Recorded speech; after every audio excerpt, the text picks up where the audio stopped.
Hi, I'm Ashley with Campbell. Thanks for investing your time to help your community be a great place to live. Before you watch the video, make sure to click the subscribe button so that we can help you make educated decisions as a board member. Perfect. Good morning, everyone. My name is Bob Berkley with Samco Pest Solutions. I am joined by our sales manager, Mr. Frank Perez. He's kind of my IT guy and support for this exercise to help manage the chats and any IT problems I have along the way. My first time doing a webinar. I've done several of these presentations, and some of you in the Campbell Property Group, and I want to welcome all of you, by the way, board members and managers. I know some of you because we're approved vendor with Campbell Property Management, so some of you might actually know me on this call. We decided to put this presentation together about a year ago because we were finding that many of our clients were just, not that they were uninformed, but they just didn't know about, all the myriad of things you all deal with every day in your function of managing the property. There's a lot of unknowns and not sures when it comes to rodent protection, mitigation, and of course, keeping your building sealed up to keep the rats out of them. So we put this together basically to be informative. It won't feel very salesy or anything like that. And we make some references to you all working with your current providers to maybe educate them in some cases, depending on what you learned today. Because many pest control companies in South Florida don't like to deal with rodent pressures, primarily because they are a difficult vermin to keep under control and keep out of the building. So my partners and I have well over 30 years of experience in this industry, and so we kind of found a niche for it. I won't tell you that we can solve every one of them because as you're going to learn through the presentation, it's not always feasible to keep rats out of the building because there's going to be some other areas where they'll come from or we have no control over, but I'll get into that as the presentation goes on.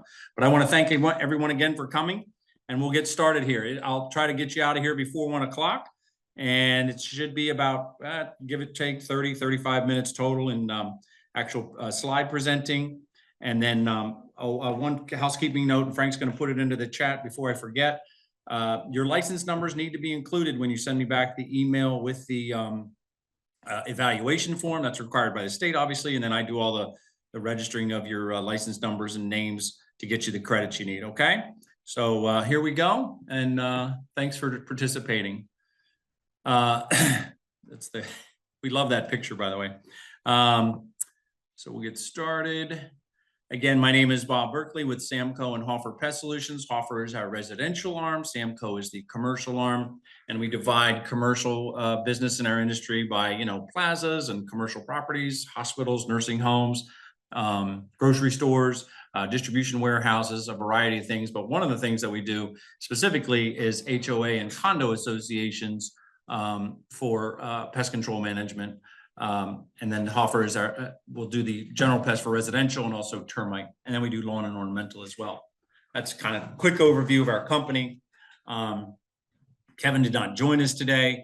We are not going to do a get to know the audience because I don't have anyone in front of me to talk to. So we'll just skip right through that. There's a quick capture of our vehicles. Course objectives. Please take a look at this slide because we like to talk about behaviors, some health risks, economic impacts, mitigation programs, trap and remove, and of course, exterior protection around your building. These are all hallmarks to any good rodent program and things you all should be going over with your maintenance teams. We try to get our managers, at least in our own client portfolio, to work more closely with their maintenance teams on preventing and inspecting and then preventing rodent intrusion on the building. I think we all know rodents in South Florida are not nocturnal creatures. They do tend to travel and live at night. So sometimes people will say, oh, I don't have a rodent problem because they don't see them. Well, it's because they don't typically come out during the daytime. If they are coming out during the daytime, it's typically because they've hit one of the boxes around the building that contains the poison. And let me be clear about the poison real quickly. Years ago, they used strychnine and very toxic things that were dangerous to, people and pets and other non-target species, we call them. So the government changed that regulation several years ago, and I just want to make everyone aware They use a blood thinner now. So the rats are eating a poison in there that contains a blood thinner, kind of like Coumadin, or if you will. Some of you heard of that. And the rats bleed out after 2 or 3 days. They typically don't die inside the boxes. They immediately will seek refuge in an area where they feel safe, typically near water, because their stomachs become upset. So I just want everyone to know that the poisons we're using nowadays are considered more eco-friendly, even though the suffering is not the greatest, but it's better than the strychnine and safer for the environment and community. We are concerned only with 2 species of rats in South Florida, and one is called the roof rat. And then the other one, I think is it going to block it with my face in the screen, or they don't see me? Do I have to move that? Okay, cool. So we have the roof rat and then the house mouse, right? So oftentimes folks will confuse small rats for mice. And I just want to make the distinction on this slide that mice are typically out in the Everglades and some of the western environments up from South Florida or from this side of the state. They live in the farm areas and that kind of thing. They're typically not city dwellers. I won't say we'll never see them, but rarely do we ever see them. And one of the specific things to note is the tail on a baby rat is going to be straight and kind of long, and the tail on a house mouse tends to be shorter and in some cases curly. But the most distinctive thing I'd like to point out to you here is their ears on a rat are much smaller, and the ears on a mouse are much larger. Hence why we like to talk about Mickey Mouse, because it was not a coincidence that Disney made his ears larger, because in fact the ears on a mouse are much bigger. So if you happen to find these things dead on your properties anywhere, these are some of the identifying marks you can use to determine if you have a rat problem or a mouse problem. But again, in most cases, it's going to be a rat problem.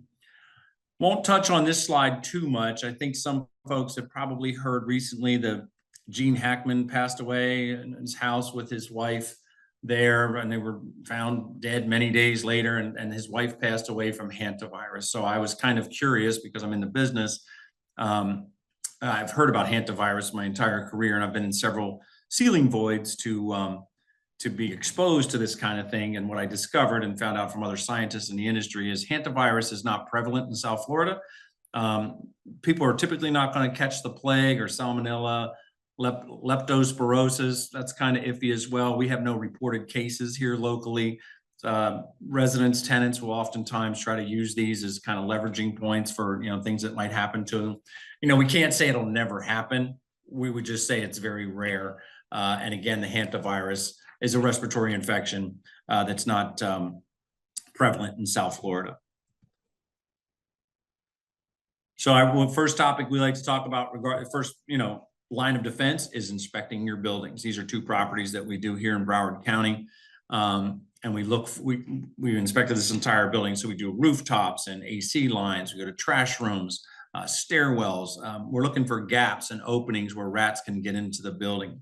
And this goes back to the part about the maintenance team being really diligent with their efforts. This doesn't take a lot of time, a day or 2 days or whatever, several hours, for a maintenance guy or his team to go around and inspect the building, right? And they should do this probably, we recommend at least twice a year, just to ensure that there's nothing going on. I understand maintenance guys are very busy, but the cost that you will spend taking care of a rodent problem inside your building, and we're going to get into some of that in a few minutes, is really high compared to preventing it, which is basically just, I always tell people, you got to seal your building up like a vault.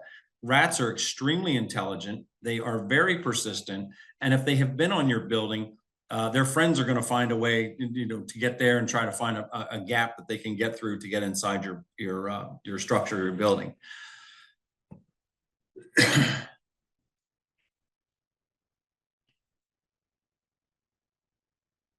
Couple of prevention steps we like to talk about that are really important, and I'm going to show some photos here in a minute. Keeping bushes and trees away from the building. Clearly trash removals, storage areas, trash rooms. It's really important that we make sure we're keeping bushes and trees and palm trees away from the building. At least the recommendation is 2 feet around your building. So here again, you would have your maintenance team go around and make sure there's no trees on top of the building or hanging over. I will say this to you, and this is important. Rats are not gymnasts. So, you know, some people think, oh, they're going to jump from the tree onto the building. They will if it's about 2 or 3 feet. We always have to remember that rats are blind, so they're doing everything by feel and sensation. So it's not like they're looking at where they have to jump to. They're just winging it, hoping that they make it. And if they can't sense that that roof is close, or that surface is close for them, they're not going to jump, and they'll stay in the tree. So the recommendation is 2 feet. Good question from Ruth. What about mulch against the building? Mulch is okay. We just advise, just because we're pest control guys, whenever you get new mulch delivered to your properties, folks, make sure that these companies, and some don't do it, just FYI, make sure these companies are treating the mulch, because the mulch will come, oftentimes, happens in my own community, ironically, they'll come infested with ants. So that's one you want to consider when you're doing your mulching contracts or your landscapers, that kind of stuff. Make them prove that they put some kind of chemical treatment in your mulch, safe, obviously, pesticide, to discourage any ant population or growth. This goes to my proper trimming comments here. You can see these we took these specifically because this is an example of where rats would live. Rats love living in these really thick bushes. Horticulture was not my background. So, Got another question. oh, go ahead. John wants to know, are rats blind? Yes, you know, not 100%, just for, you know, we can debate this on a sidebar conversation, but yes, they don't see very well. That's why they travel using their whiskers, that's why they're so long. So yes, they are known to be blind. Hence why they'll hit the trap so often. Okay. All right. So we added this slide recently. So when we get to a point in a property doing trapping and removing, it is really important that we eliminate all possibilities of rodent intrusion, which includes trees, gaps, burrows, vent stacks on top of the roof. I mean, again, there's a variety of ways to get in. Open doors. Let's use that one for an example. You'll see them coming through, you know, bay doors in the backs of property sometimes. But the smoke test is the final step that you use to really figure out where are these rats coming from, and it identifies cracks in the pipes. Basically, it's a service we provide. You know, some companies do it, a lot of them don't, but it is a great method to discover. And then we're doing this at a property in Fort Lauderdale right now, a Campbell property actually, where we smoke test the buildings to determine where the pipe leaks are. And then of course that's out of our pay grade. So we do the smoke test, and then the plumbers come in and seal the pipes to prevent further intrusion. So I really like that slide because we just added that one. Good job, Frank. All right, oops, I've skipped over one. Hold on 1 second. So here's a good example of proofing and sealing. And this is important as well. So rats will often travel on the pipes from inside your building. So if you look closely at some of these slides, also very important. Folks, those holes where those little gaps are, where the pipes are going into the wall, the rats can absolutely get through there. A rodent only needs a hole the size of a quarter to enter into a building, a structure, a residential unit. They don't need much. They typically don't travel inside the pipe. You know, rodents are not frogs, or they're amphibious, so they're not coming through the water. However, they will come through dry toilets. So it's very, very important that we be telling our residents that they should not turn off the water. And everybody's going to tell you, oh, well, I seal my toilet, I put tape over it, and I do all that stuff. The downside to that is you're inviting rodent intrusion into the building. And if there's a crack in the pipe somewhere below that toilet in the system, now you're getting rodent pressures inside the building. I often tell property managers to mandate that the water must remain on, because this is a huge problem that we've seen down here, where rodents are getting in through, because the folks go home for the summer, we get it, the snowbirds, but they're going home and leaving their water, so the toilets drains become dry, and that's a highway for the rats to get inside the building. So we really encourage folks to make sure that the toilets have water in them, and keep the water on. I can't imagine the cost is that much higher to do that. And we've had several instances where folks have left the water off, and then the building becomes infested with rats. So that's really important as well. Typically, and many of you probably have properties where they're around canals and waterways and things like that. So this is notable for, just where do they live? They'll live in areas like this, and they're very happy in those types of environments. Warm, moist, they've got water, they got a food source nearby, typically your building, unfortunately. But they really enjoy this type of environment. We had a question from the previous slide asking what was the red container in the previous photo? Red container in the previous photo. Oh, I'm glad you asked that. Great question. So when you're sealing up holes, and this is a very inexpensive thing you can tell your maintenance teams to do, or even in some cases, depending on age, obviously, and capabilities, your residents can do this, right? That's called a great stuff gap and cracked crevice as a sealer, right? So it's expandable foam. And what we advise folks, you don't just put the foam inside the hole. Also very important, please make note of this. Don't just put the foam inside the hole, because the rat can actually eat through the foam. And so it was all for nothing. However, if you go to the dollar store and pick up a box of steel wool, you shove, in this example of that top right-hand corner photo where you see the hole there, you would shove steel wool in that hole, and then you cover that with the foam, and problem solved. You'll never have a rat get through there, because they cannot chew through the steel wool. It's like us humans eating a bag of nickels. Like, we're not going to do that, right? Rats can't chew through steel wool.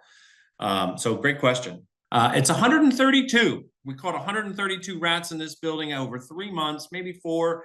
I will tell you that we caught about 35 the first week. And this was an example. If you notice, there's no trees on this building. And I put the arrows at the bottom. They were burrowing underground, but they were also coming through the sewer pipes as well. That building was too large to do smoke tests in. But the plumbing engineering teams came in and did all their scopes with cameras and things like that, and they resolved the problem. We've had that account for about 10 years now, and yes, they have not had a rodent problem recurrence since then. All right, so next up, we have the nursing home. Okay, so the nursing home, second building that we did, and appreciate your patience, by the way, sorry for the technical difficulties. This nursing home, Delray Beach, obviously I don't give the names away, not a Campbell property, came to us with a rodent infestation where we had rats all through resident rooms. I think there was over 250 rooms here. Not every one of them had them, obviously, but it's a very, very heavy infestation. Took about 4 to 5 months to resolve. The grocery store, Palm Beach County, clearly we black out the names of these places because we still want you to shop there. There's no rats in the building, I can assure you. But if you look at the yellow arrows in the left corner, yellow arrow in the left corner, just to the left of that, which I didn't show in the photo, is a retaining wall, probably 60, 80 feet away, with a canal behind it, right? So the canal's where the rats are living. They're coming over the wall. They're traveling through the bushes, and they hit that palm tree right there, and they go right up onto that roof. And I believe the count was, by the time we finished here, was about 110, 115 rats inside that grocery store. So yeah, we battled that one for a while. And that was a kind of a 911 where we were out there every day, because clearly it's a retail, food establishment. So that was a big deal. Another one that we did in our early career that we're quite proud of. So yes, we resolved all of these ourselves, and we really have a lot of pride with those. 114. Okay, there you go. All right, moving on.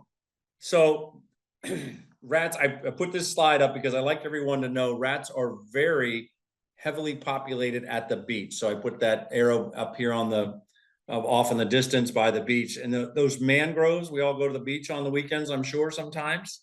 And you see those thick mangroves, the rats love living in there. So if you have any properties on the beach, just be mindful that those are favorite living spots for rodents. And they go all the way from, here to Key Biscayne and north. So it's we're not getting around it. I was very shocked when I got in the industry and found out that if you went in there with a chainsaw, the rats would go running. All right. Palm trees is a famous, notable location for a rodents to harbor and live and nest and breed. It's a very nice, cozy area for them. They create comfortable, living quarters for themselves. If you talk to some of your landscapers when they're trimming the trees, they will tell you that when they get up there with the chainsaws, those rats come running out. So that is a fact for sure. And many folks don't know that they love living up in palm trees. Again, the name of a roof rat is not a coincidence. It's because they do like living in high places. They also love, playing around on telephone wires. Be careful. It's not always a squirrel that you're looking at when you see it going across the telephone wire.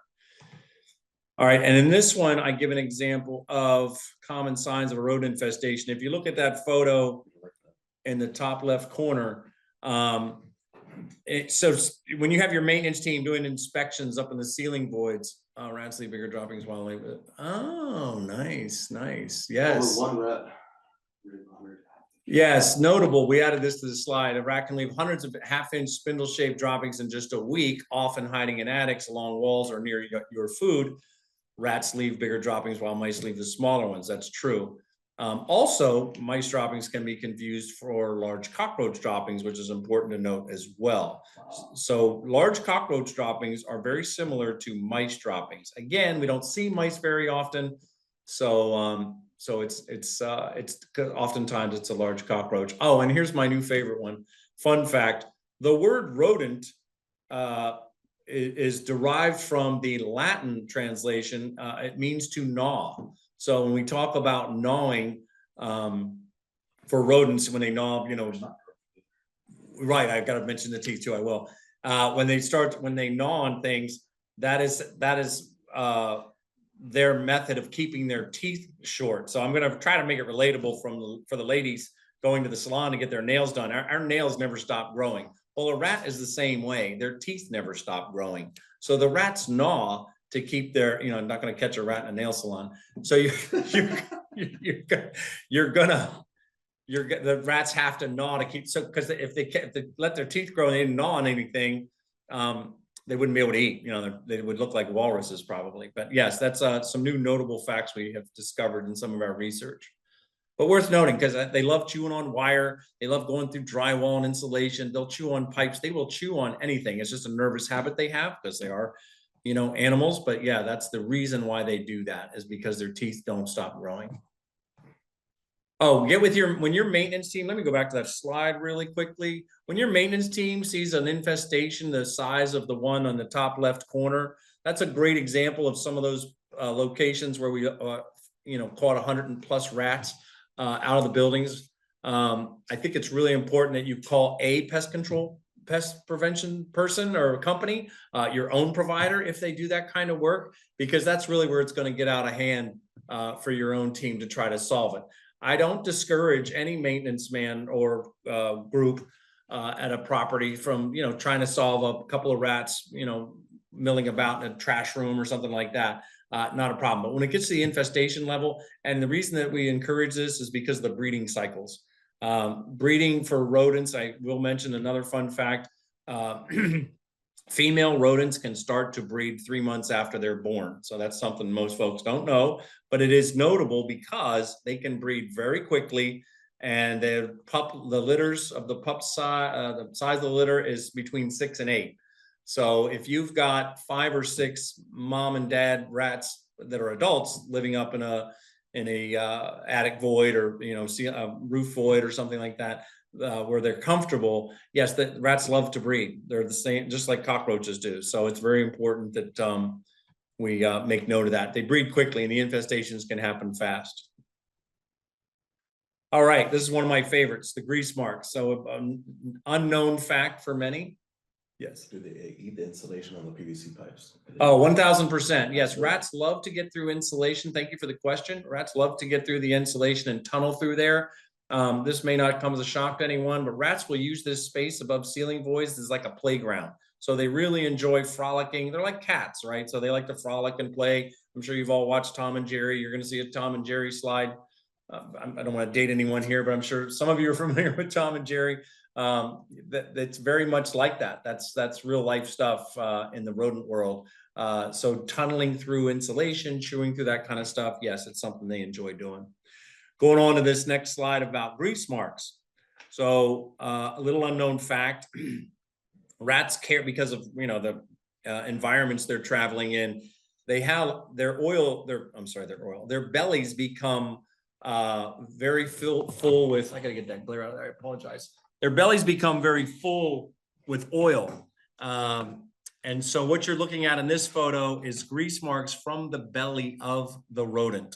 And I would just want to point out to you that that's not 1 or 2 rodents going over that surface. That's probably anywhere from 50 or 60. And I would say this to you, that's probably what it looks like at rush hour on I-95 on any given day when you see the rats and these kind of oil marks going up there. That's an indication of a heavy infestation. So if your team sees that kind of stuff, going back to my original comment on the previous slide with droppings, please contact a pest professional, your own, preferably if you like them, because this is an area where you're going to have big problems trying to resolve that with, figuring out A, where they're living, and B, how, if they've entered any other units or residents in your building.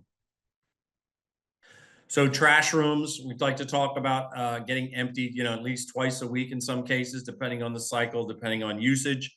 But we never want to see this when we're doing an inspection or a walkthrough.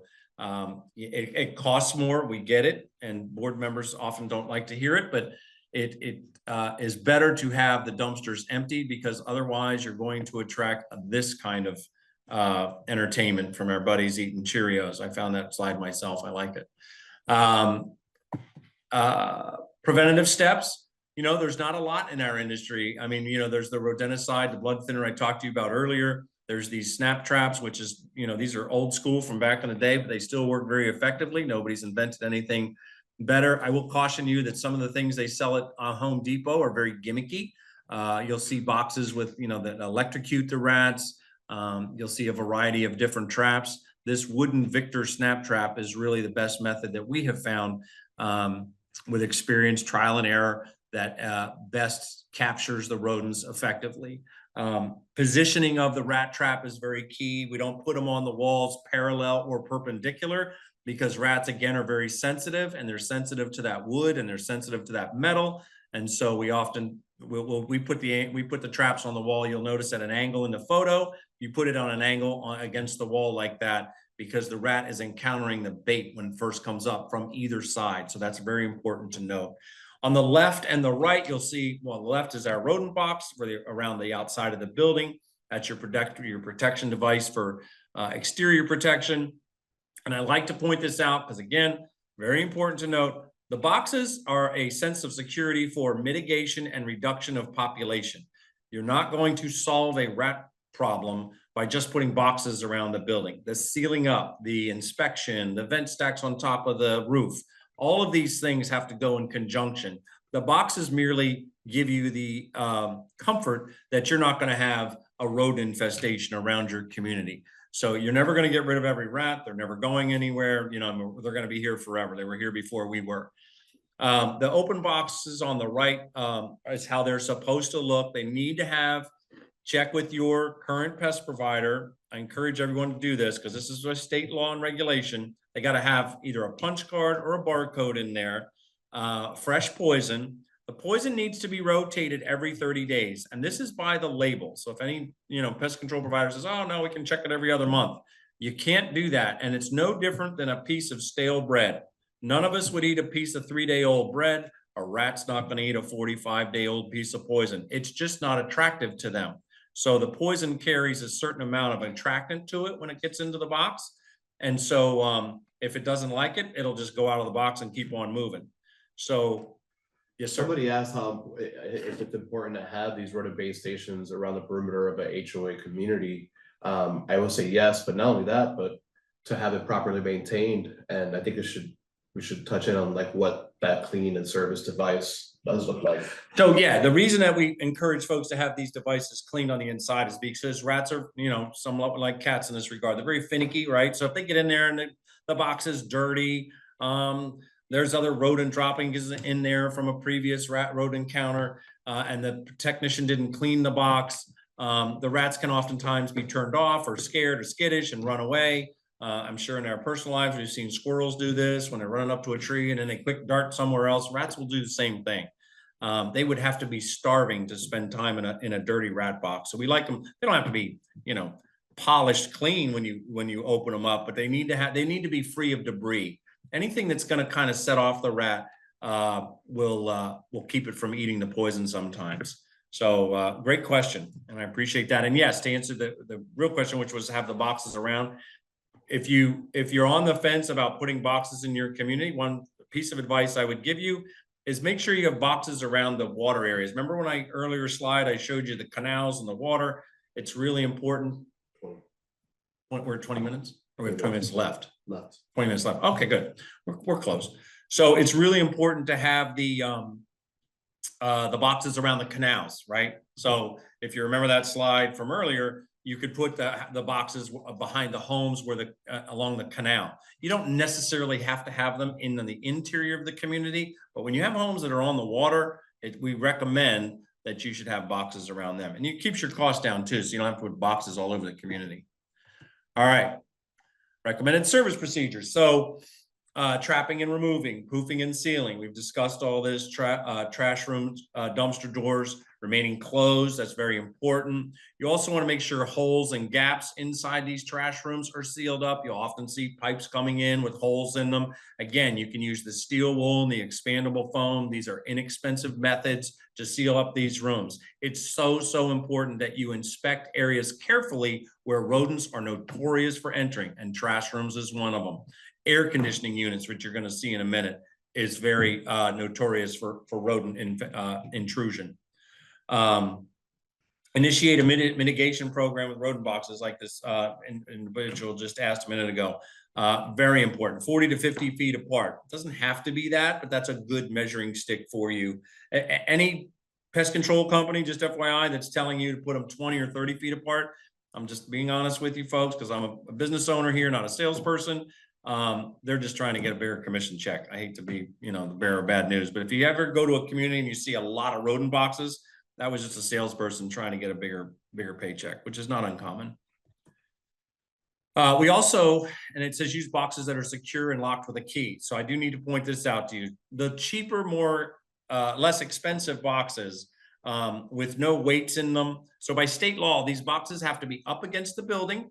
They have to be weighted. In this example, that box has a 3-pound cement weight in it, and you're not permitted to put them out along trees. You're not allowed to have them strewn in the bushes. These are all guidelines the state puts out to protect pets, non-target animals, and children.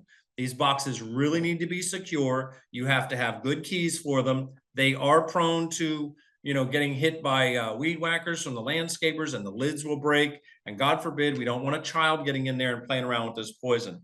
For the record, it's not lethal, which is why I told you about the blood thinner thing anymore. The child would have to go to the hospital. An animal, so we're all on the same page. This rodenticide, provided they don't have a lot in there, we're not going to, end the life of a pet unless the pet eats 8 to 10 pieces of the poison. So just so we're all on the same page, we average 2 to 4 pieces, depending on activity inside the box. You just really want to make sure that your boxes in the community are secured, and always replace them if they are broken. They don't cost very much, so it's worth it for you to replace. Better to have it closer to the home, the perimeter of the home, or closer to water? Answer yes to both. You want them around the perimeter. I would say the perimeter, but yeah, no, the perimeter water by the water is great, but listen, for the cost that you're going to spend to have them around your home, and if it were me in my house, I mean, I live on the water, so let's use my home as an example. I live on the water, so I have 2 boxes behind my house. I got a garage full of poison, so I don't rotate every 30 days. I'm not gonna lie to you, but if there's no activity, I don't get too excited about it. So measure it by how much rodent activity you have around your home. So if you don't have any activity around your home, I would say 2 boxes on the perimeter is good. If those boxes get activity on them, which means droppings, poison reduction when you open them, then I would go ahead and put a couple around the house. But don't get too crazy with putting 5 or 6 boxes around your home if you don't have to. if I could add my 2 cents to that, guys. So most importantly, what you're doing with these rodent bait stations is you're creating a protected perimeter around your property, making it uncomfortable for the rodents, essentially. So as long as they're around your property and they're like, you know what, I don't want to come here anymore. I'm getting poisoned. I'm getting a stomachache every time I come to this restaurant. I don't want to come to this restaurant anymore. I'm going to choose a different one. That's what we're doing with these stations. Can they get rid of them 100%? No, because we're in South Florida where pests never die. They always come back eventually. But what you can do is make it uncomfortable for your properties, right, that you have or that you manage, right, and make them go to another one where it's less secured and easier for them to get food and shelter. essentially is what these stations are doing. You're just deterring, you're making them, you're forcing them to want to go somewhere else, essentially. Cool. Thank you, Frank. Good points too, by the way. And this slide just shows a gentleman punching the punch card. So we don't use the barcode because we want our guys to physically punch a card. Imagine the guy with the barcode can sit in his truck and scan all the barcodes and never touch your boxes every month. So the technician out there that's using the barcode version, just make sure he's actually getting out and physically checking the boxes and rotating the poison. And that's just a matter of going out with your maintenance guys, just to have them go through 2 or 3 boxes to see that the poison's fresh and that he's actually doing the work. If you do that a couple times a year and the technician knows you're watching him, they typically won't take all the shortcuts. It's a difficult job, folks. They're doing this in the heat every day. They're bending over to do the function. Again, I always say this, all of us can do 15 or 20 of these boxes ourselves, even given our ages, we could still do that. But when you get into 40, 50, 60 boxes, imagine it like pulling weeds. You know, you're bending down constantly. It gets very painful after a while and fatiguing. Okay, and there he is cleaning the box. We'll skip through that. Oops, did I miss one? Hang on a second. That's me. I just want to tell you real quickly, this was a recent story from April. I'm not going to tell you which hotel because I try not to out anyone, but this was a brand new $200 million hotel in Fort Lauderdale. Luxury hotel, a lot of money, intercoastal, ocean view, all that kind of stuff. And you see me there holding a pretty big rat. I believe we caught about 85 or 90 rats there. This was a 28-story hotel. And when they called us, they had rats on floors 11 through 28. So we put out over 1,200 traps here and solved the problem for them. That hotel is about to open, I believe, next month. Again, process of elimination, you may figure out where it is, but just know that in their ceiling, they got rodent droppings and urine, unfortunately, because they had a rat infestation. And people want to know how they got in the building. The answer is very simple. When they started to build this building, they put in the sewer lines first. The sewer lines are dry. As the floors go up and the sewer lines remain dry because they don't put any water in this building yet, the rats are coming. It's like a highway and they're coming through the pipes. And so, you know, it only took a handful of them to get in the building, and soon enough they had 85 or 90 rats in the hotel. And they were about to turn it over to the hotel provider. So the construction company actually had to pay us quite a bit of money to get rid of them quickly. All right. Going to the rodent proofing and exclusion, we talked about the great stuff, gaps and crack sealer earlier. By the way, we're almost finished, just to get everybody up to speed. This is a great example. This photo is a proofing of larger holes. You want to use wire mesh, rivets, and things like that to keep them out of these types of gaps. Same story. Your maintenance team can do this. Your pest professionals can do this. Keep your costs down. I always encourage folks to do it themselves. Here's a vent stack on the bottom left corner there. That's how it should look. You don't have to do the one on the bottom. It just looks prettier, but you definitely want to have that hole covered. Some plumbers will argue, oh, they can't get in. Well, yes, they can. If that resident turns its water off, that rat is coming into their apartment. And even if they don't make it through the toilet because they put duct tape on it, I get it. But now when they come back, they're going to open this toilet up and there's going to be rodent droppings and potentially rats when they lift up the toilet lids. And people don't want that. Keep clicking. Okay. So yeah, some other exclusion examples, screening and mesh. Those are for your bigger holes, bigger gaps. Really important. 2 questions. Oh, go ahead. So Eileen Cohen says, what can you do if you have had heavy infestation and the rats died in the walls? I'm glad you asked that question, Eileen. It's a great question, and I get it a lot. Sadly, I mean, unless you want to, it's going to be very expensive. You would have to cut open the wall to and put a camera down in there to locate the rat. And there's no guarantee that you're going to find it. And then you've got to now cut another hole moving 5 or 6 feet away, and you got to try to look for it in there. It's kind of a, you know, making people feel more comfortable about it, as uncomfortable as it is. The smell of that rat will go away within 3 to 5 days. Is it unfortunate that there's a decaying dead animal in the wall? Yes. But the cost to remove it, you know, just from a construction standpoint, engineering standpoint, will be very high. Because you would have to hire a general contractor to come in and start tearing open your walls. So pest professionals won't do that. They'll remove the rat for you, but they won't cut open your walls. And for the record of 15 years of doing this, we've never had anybody ask us to cut open a wall. Now, Michael also asked, will the rats eat the crack filler? So I'm assuming that's the foam. Or is that something else? Oh, the crack filler. Are you talking about the expandable foam, sir? Probably, yes. Probably. Yes. So Did he answer? He didn't answer yet, but if you're referring to the foam, they absolutely do. That's why we need the mesh. The mesh. To prevent that. Yeah, Yes. absolutely. So kind of explain the process of that. Yes, so Go back to yes, that. they can eat through the expandable foam. We do the expandable foam to cover the steel wool, kind of hold it in place. So the first step is to put steel wool, wrap it around that hole where the pipe is, put the steel wool in there, and then you cover it with foam. Aesthetically, it looks nice. You know, debris or something or an item in that sink area or whatever could maybe disturb the steel wool. Now all of a sudden there's a gap and the rat can get through.